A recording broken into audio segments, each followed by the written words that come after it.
Hello বন্ধুরা, আজ আমরা করব চতুর্থ শ্রেণীর গণিত ৭৮ পাতার সমাধান। ৬ নম্বর অঙ্কে কি আছে? গিয়াস সাহেবের ৫,৫০০ টাকা ছিল।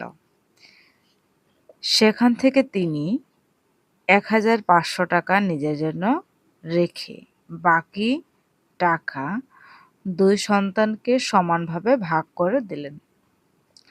প্রত্যেক সন্তানকে তাদের মা আরও ১,৮০০ টাকা করে দিলে তাদের প্রত্যেকের কত টাকা হবে?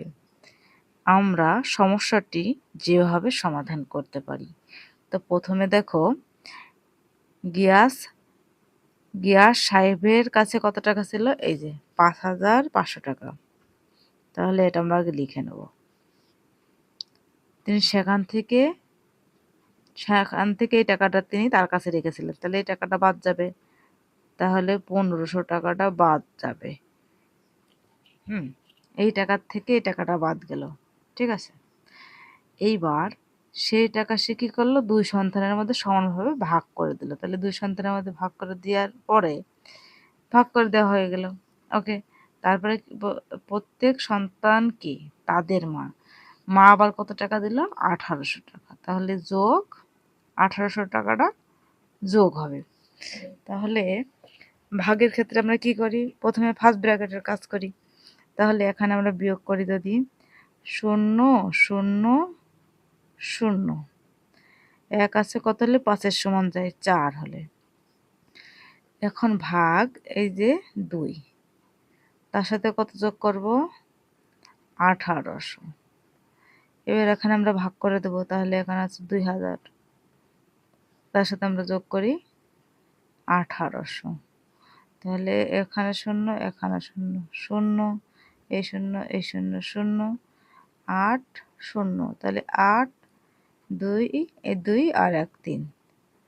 তাহলে ৩৮০০, ৩,৮০০ টাকা। প্রত্যেকে কত করে টাকা পাবে? ৩,৮০০ টাকা করে পাবে।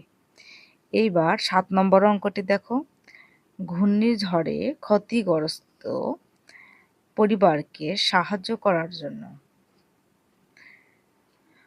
১৮৫টি পরিবারের নিকট থেকে ২৫০ টাকা করে তোলা হলো এবং ১০,০০০ টাকা সরকারি অনুদান পাওয়া গেল।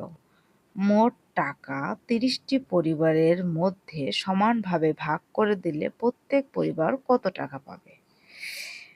আচ্ছা, দেখো, এই যে ১৮৫টি পরিবারের নিকট থেকে নিচ্ছে কত টাকা করে? ২৫০ টাকা। তাহলে একটি পরিবারের নিকট থেকে নিচ্ছে ২৫০ টাকা। অতএব ১৮৫টি পরিবারের নিকট থেকে পাচ্ছে কত টাকা? তাহলে আমরা এটা গুণ করবো। ১৮৫ সাথে ২৫০ গুণ। এটা হচ্ছে প্রথমের কাজ। ২৫০-এর সাথে কি করব? ১৮৫ গুণ করব। তো ১৮৫টা আগে হবে আর ২৫০টা পরে হবে, ঠিক আছে। তারপরে কি করলো? এই যে ১০,০০০ টাকাটা অনুদান পেল। তাহলে আমরা ১০,০০০ টাকাটা এখানে যোগ দিব। এরপরে সেই টাকা আবার কি করলো? ৩০টি পরিবারের মধ্যে সমানভাবে ভাগ করে দিল, তাই না? তাহলে আমরা এখানে এটা গুণ করব। ১৮৫ সাথে ২৫০ গুণ। ৫ শূন্য, সবগুলো শূন্য দেখো। তাহলে একটা ঘর হয়ে গেলে একটা শূন্য দেবো। ৫ ৫ ২৫-এর ৫ হাতে ২, ৫ ৮ ৪০ আর ২ ৪২-এর ২ হাতে ৪, ৫ একে ৫ আর ৪ ৯, ২টা শূন্য, ৫ ২গুণ ১০-এর ০ হাতে ১, ৮ ২গুণ ১৬ আর হাতে রাখবে ১৭, ১৭ ৭, ২ একে ২ আর ১ ৩, ০ ৫ ২, ৯ ৭ ১৬, ৩ আর ১ ৪। তাহলে গুণ করার পরে আমরা কত টাকা পেলাম? একক, দশক, শতক, হাজার, ৪৬,২৫০ টাকা। এখানে দিব ৪৬,২৫০ টাকা। তার সাথে ১০,০০০ যোগ হচ্ছে ১০,০০০।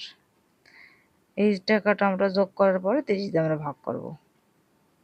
এই যে এখন আমরা এটা যোগ করে পাতিয়ে দেব। 0 0, প্রথমে একটা 0, তো 0 আর 5 5, এখানে 2, এখানে 0, 50 ভাগ 30। তো আমরা এই ভাগটা খাতায় করে দেখি। 30 দুগুণে হয় 60, তো এখানে আছে 56, তো আমরা একবার নিই। 30 একে 30, 6 2, উপর থেকে 2 লাগালাম, তাহলে এখানে আছে কত 30। আচ্ছা 30 10কে হয় 300, তার থেকে আমরা 30 দুগুণে 60 বাদ দিই, তাহলে কত হয় 240। তাহলে এটা হচ্ছে কতবার 8 বার, 8 30 হয় 240।